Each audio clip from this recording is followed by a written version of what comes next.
Assalamualaikum warahmatullahi wabarakatuh. Perkenalkan saya Bravo Jaka Buana dengan NIM 230401010010218. Mahasiswa S1 PJJ Informatika di Universitas Cyber Asia. Pada kesempatan ini saya akan mempresentasikan materi yang berjudul multimedia interaktif berbasis AI dalam pendidikan. Dari slide tradisional menuju pengalaman belajar imersif dan adaptif sebagai bagian dari tugas mata kuliah sistem multimedia. Melalui presentasi ini, saya ingin menunjukkan bagaimana perkembangan multimedia dan kecerdasan buatan dapat mengubah cara kita belajar. Dari sekedar melihat slide pasif menjadi pengalaman belajar yang lebih menarik, interaktif, dan disesuaikan dengan kebutuhan masing-masing peserta didik. Pertama, saya jelaskan dulu apa yang dimaksud dengan pembelajaran multimedia. Pembelajaran multimedia menggabungkan teks, gambar, audio, video, dan animasi sehingga lingkungan belajar menjadi lebih kaya, menarik, dan tidak lagi bergantung pada bahan ajar.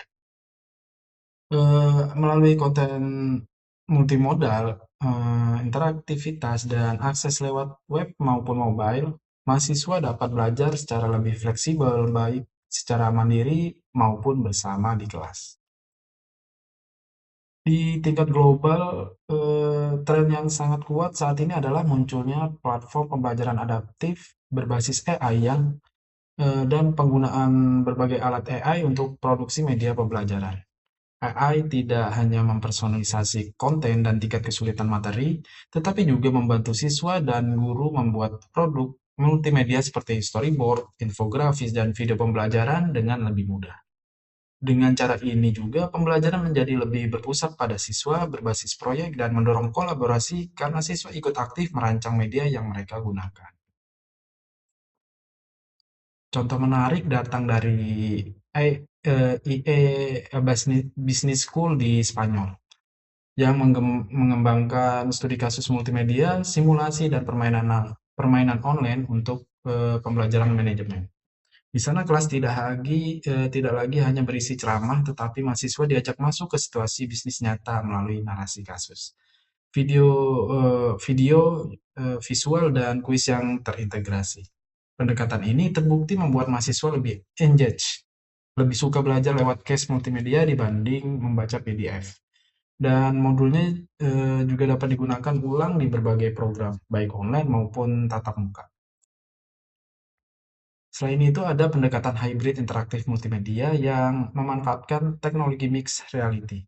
Misalnya dengan kacamata Microsoft HoloLens dalam desain komunikasi visual, motion grafik dan citra 3D diproyeksikan langsung ke bidang pandang mahasiswa, sehingga mereka dapat berinteraksi dengan desain semi real hingga real secara langsung. Hal ini terbukti meningkatkan antusiasme, mengubah peserta pasif menjadi aktif, dan membuat perkuliahan tatap muka terasa lebih menarik dibanding sekedar melihat slide biasa. Berbagai penelitian menunjukkan bahwa multimedia interaktif secara nyata meningkatkan hasil belajar dan motivasi siswa. Misalnya dalam pembelajaran biologi, menggunakan video audio komik yang dipadukan dengan augmented reality, rata-rata skor siswa meningkat sekitar 34 poin dibanding sebelum menggunakan media tersebut. Demikian juga media VR 3D dan platform microlearning berbasis AI dengan konten vlog autentik terbukti efektif meningkatkan pemahaman konsep dan keterampilan menyimak siswa. Jika kita lihat dari segi arsitekturnya, sistem multimedia modern umumnya terdiri dari beberapa komponen inti. Ada repositori konten multimedia, player interaktif dengan percabangan skenario dan kuis, dashboard analitik untuk memantau keterlibatan, serta mesin rekomendasi AI untuk mempersonalisasi jalur belajar. Dashboard analitik untuk memantau keterlibatan, serta mesin rekomendasi AI untuk mempersonalisasi jalur belajar. Contohnya adalah media micro teaching berbasis AI untuk calon guru fisika yang memadukan teks, audio, video simulasi, dan avatar pengajar AI untuk mengasah kompetensi mengajar secara terukur.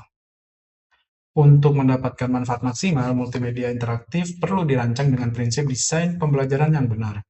Kita perlu mengelola beban kognitif, menyisipkan elemen gamifikasi yang tepat, menjaga agar tujuan belajar tetap jelas dan berpusat pada siswa, serta memastikan adanya umpan balik dan refleksi.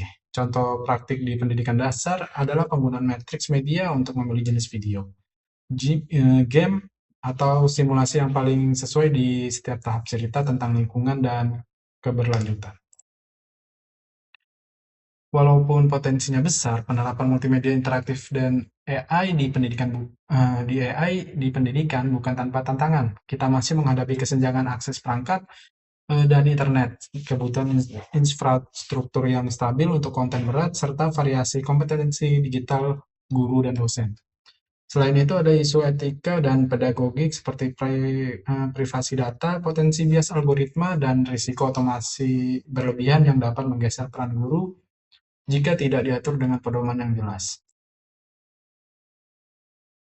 Dari berbagai studi kasus global, kita bisa menarik beberapa implikasi penting bagi konteks pendidikan di Indonesia. Guru dan dosen dapat memulai dari proyek kecil, misalnya membuat case multimedia, video audio komik ditambah dengan AR, atau modul VR sederhana sambil memanfaatkan alat AI populer seperti Canva dan CapCut. Bagi peneliti sistem multimedia, ini membuka peluang untuk mengembangkan model hybrid yang menggabungkan AI adaptif, mixed reality, dan case interaktif, serta mempublikasikan studi kasus Indonesia ke tingkat internasional. Sebagai penutup, dapat kita simpulkan bahwa multimedia interaktif yang diperkaya AI, mixed reality, dan desain instruksional yang matang menawarkan arah baru bagi masa depan pendidikan. Tantangannya adalah bagaimana kita memastikan akses yang adil, menjaga etika dan privasi, serta menyiapkan guru dan dosen agar siap memanfaatkan teknologi ini secara bijak dan bertanggung jawab. Oke, sekian presentasi dari saya. Assalamualaikum warahmatullahi wabarakatuh.